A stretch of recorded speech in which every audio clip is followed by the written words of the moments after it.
Good evening, everyone. I am delighted to be with you once again on my channel History, Culture, Historiography, and Research Methodology.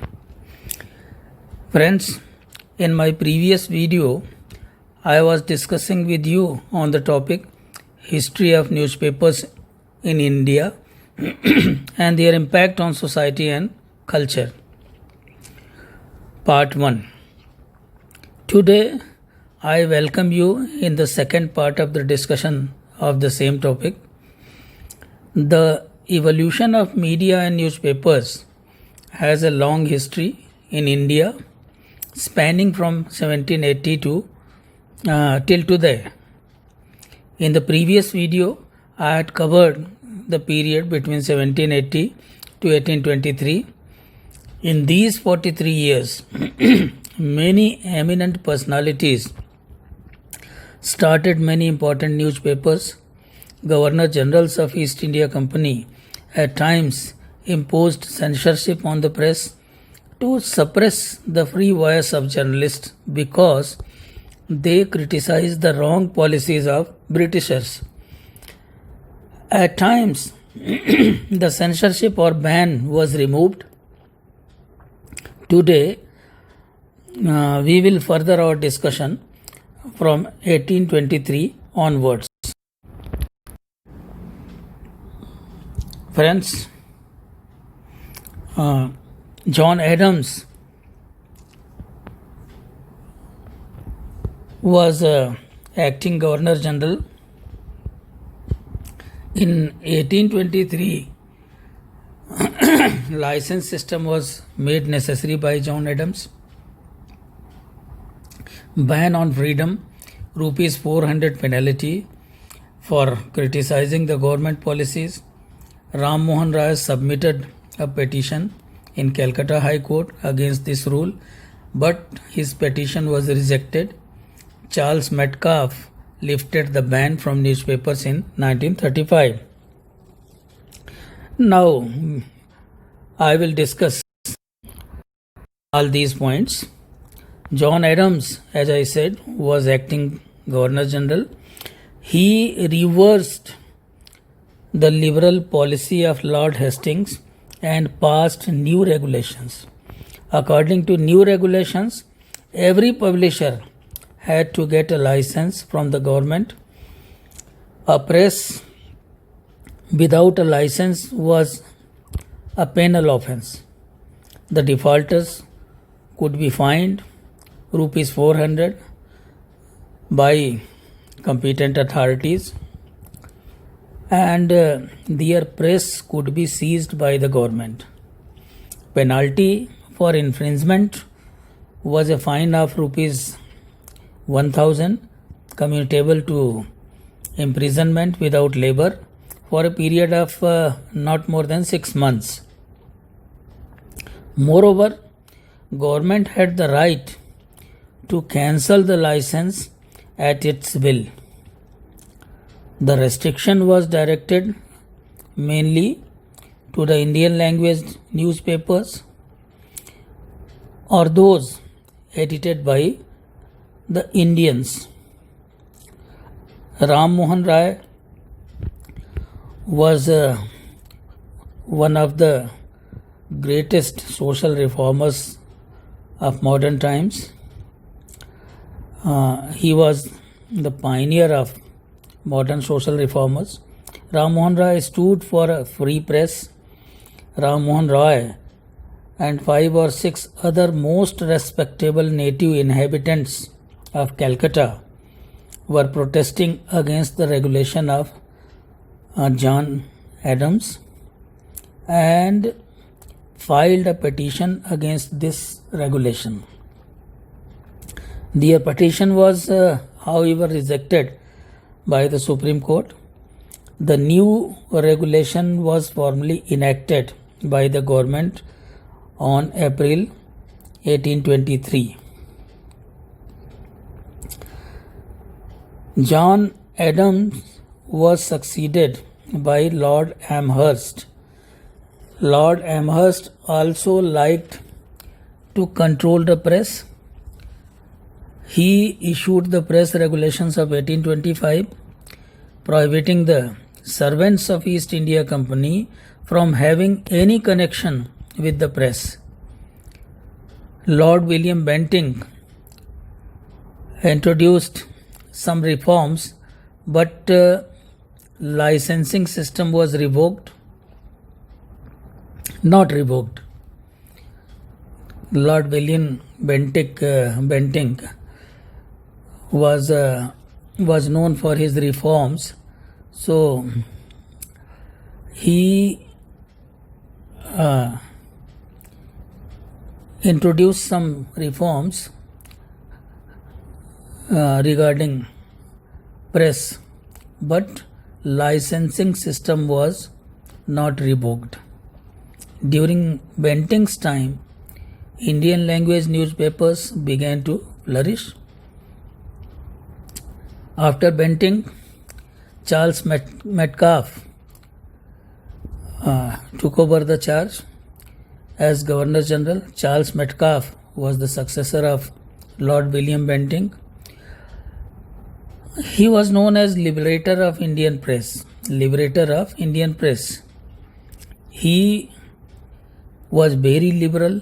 He, with the help of Lord Macaulay, the famous historian,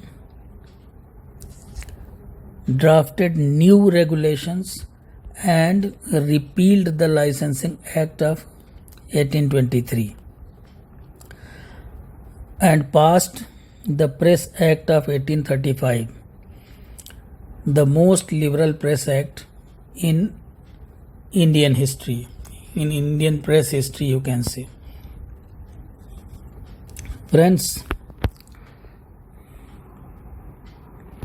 due to a revolt of 1857, the then Governor General Lord Canning again imposed the press laws of Adams. This was the notorious Gagging Act, under which restrictions were imposed on the newspapers and periodicals.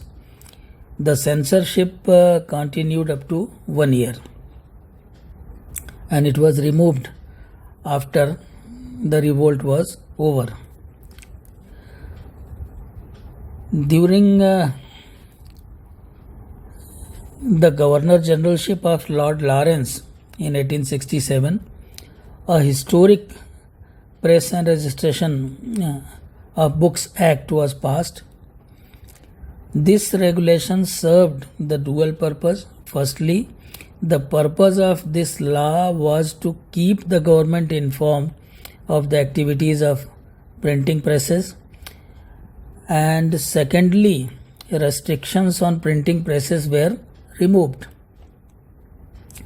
Every publisher was required to submit a copy of the book to the local authorities or to the local government and print all the details regarding the publication on the book and on the newspaper, etc.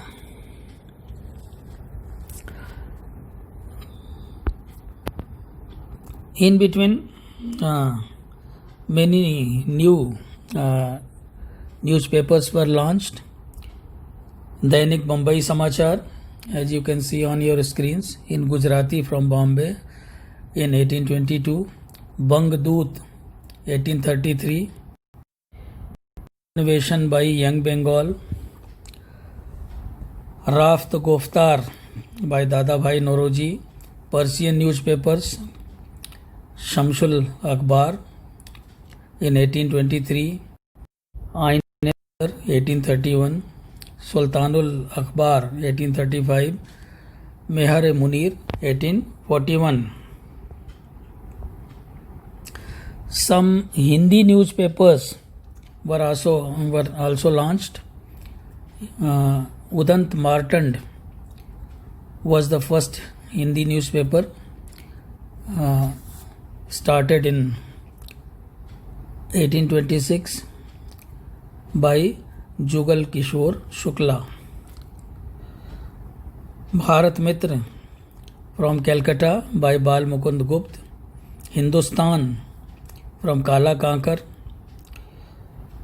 Praja Hitaishi from Agra, Praja Hit from Itawa,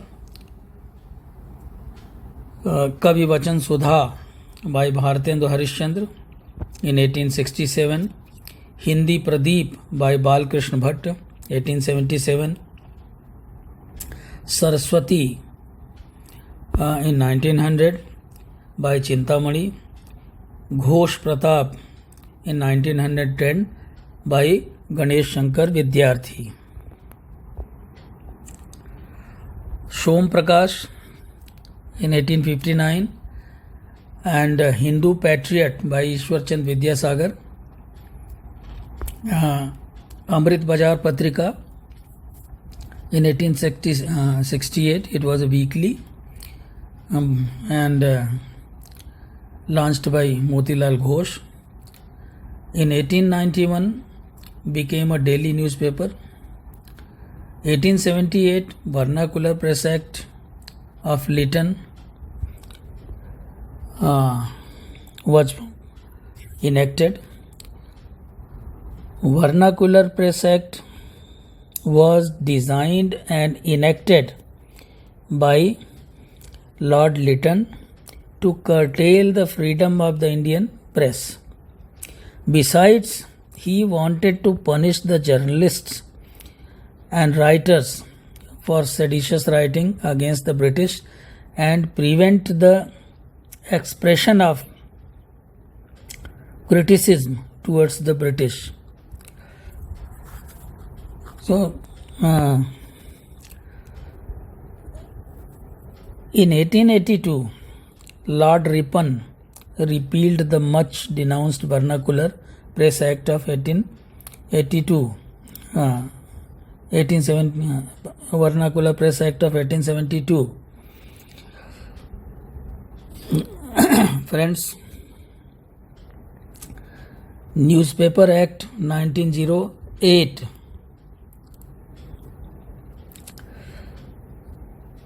aimed against extremist nationalist activity.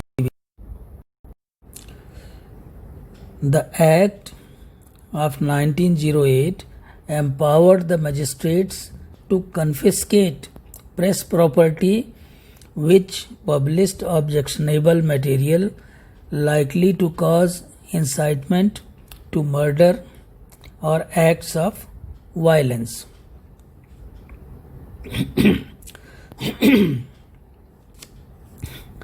To frighten the people related to press, the British government passed the Press Act of 1910.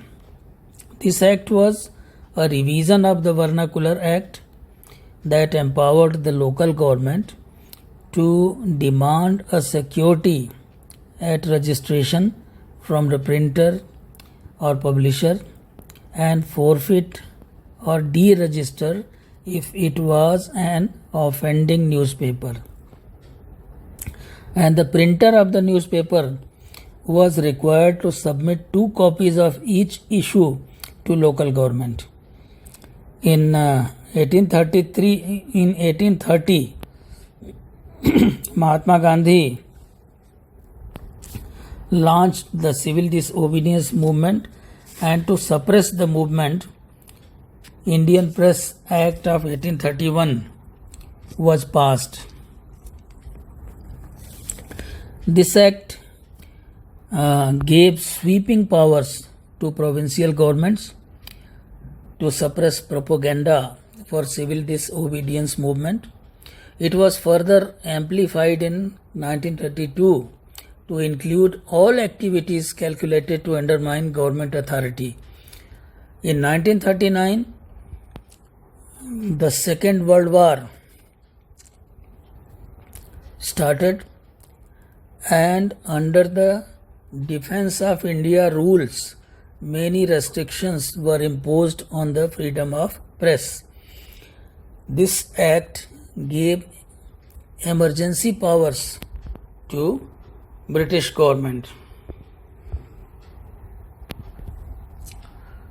Many other newspapers were launched in between. Bombay Darpan in Marathi by Bal Shastri Jambhekar. Maratha and Kesari. Maratha and Kesari, very famous newspapers. Maratha was in English and Kesari was in Marathi language. And both were published by Lokmanya Bal Gangadhar Tilak from Bombay. Hindu Prakash by Rana De, launched in 1862. Navjeevan, Young India and Harijan by Mahatma Gandhi, and Independence by Motilal Nehru. Ghadar. Urdu newspapers Al Hilal and Al Bilag by Maulana Azad. Hamdard by Muhammad Ali. So these newspapers were launched. Some English newspapers were also launched during this time. The Times of India was launched in 1861. Pioneer, the Pioneer in 1866. The Statesman 1875. The Tribune 1880. The Hindustan Times 1923. Malayala Manorama 1888. 41 newspapers have crossed 100 years of publication in India. Most of these newspapers are still being published. Friends,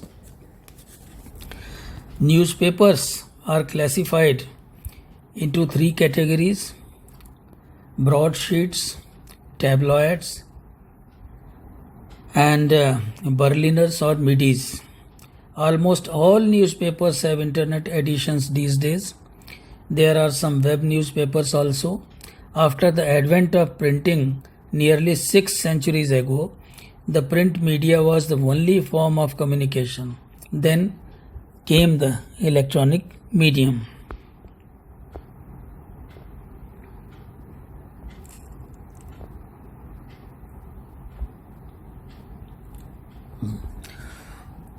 What has been the impact of newspapers on Indian society?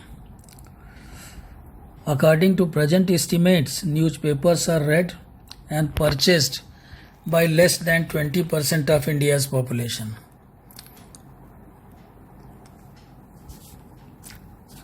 Friends, novelist and playwright Edward Bulwer Lytton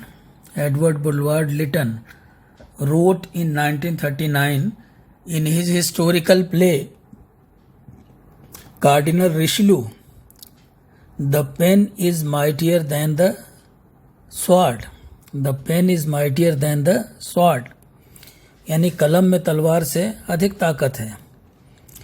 Firaq Gorakhpuri, the famous poet, in one of his essays says, "The Mahabharata war did not last long, but the epic, the Mahabharata, which is a gift to mankind of the pen and not of the sword, has been the source of inspiration and guidance to millions of people throughout the ages." Newspapers occupy a very special place in human society. They are the important part of civil society. Newspaper articles, books and journals mold and influence the public opinion. In India, the correspondents of newspapers are compared with the famous mythological character Narad Muni.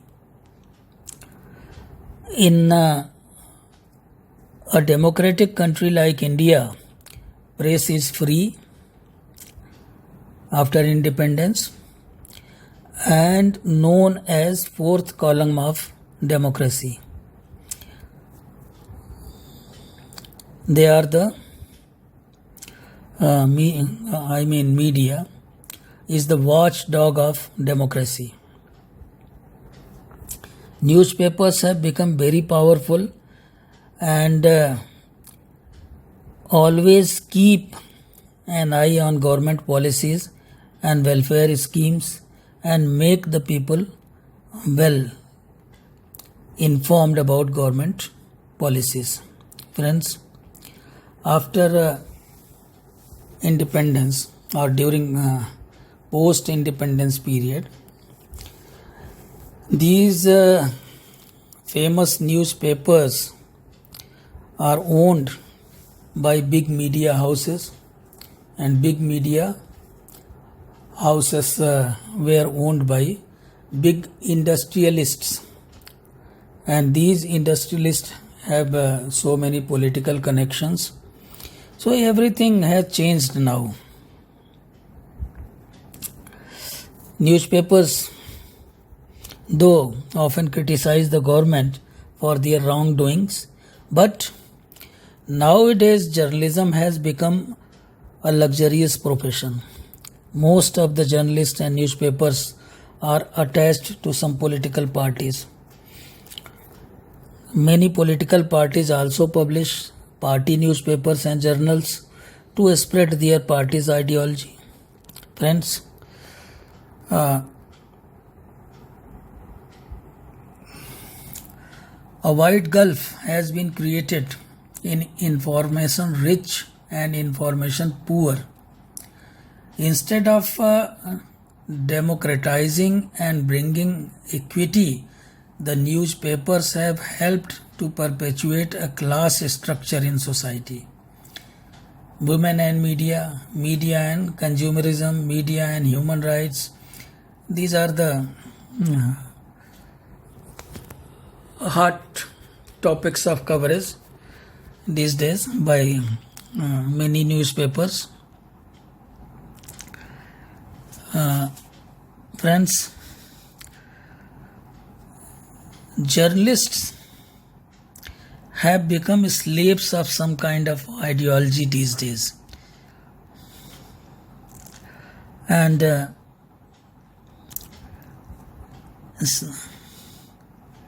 many journalists, when you open the newspaper, you will see they are supporting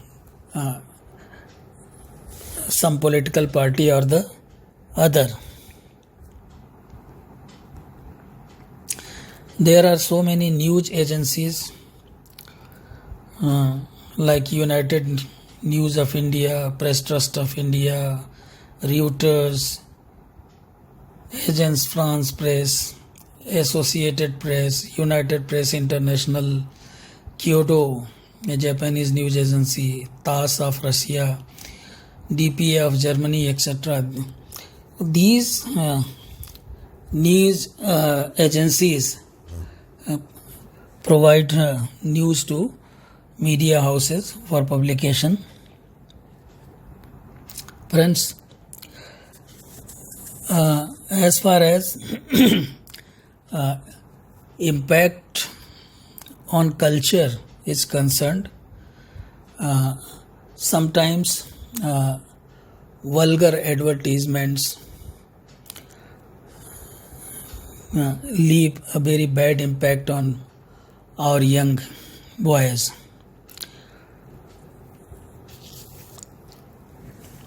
But in spite of all this, newspapers have become an integral part of our lives. Educated, honest journalists can make a society aware of all kind of atrocities. They can become the voice of persons who are deprived, who are oppressed. and enjoying no facilities in their life. Akbar Allahabadi has rightly said, खींचो न कमानों को न तलवार निकालो, जब तोप मुकाबिल हो तो अखबार निकालो. खींचो न कमानों को न तलवार निकालो, जब तोप मुकाबिल हो तो अखबार निकालो. There is no need to use bows and arrows. There is no need to use sword. When you are facing cannons,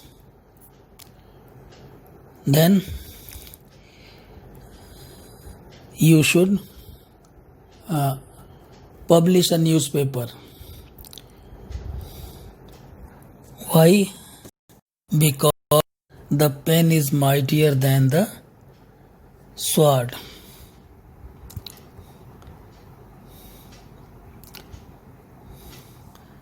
Friends,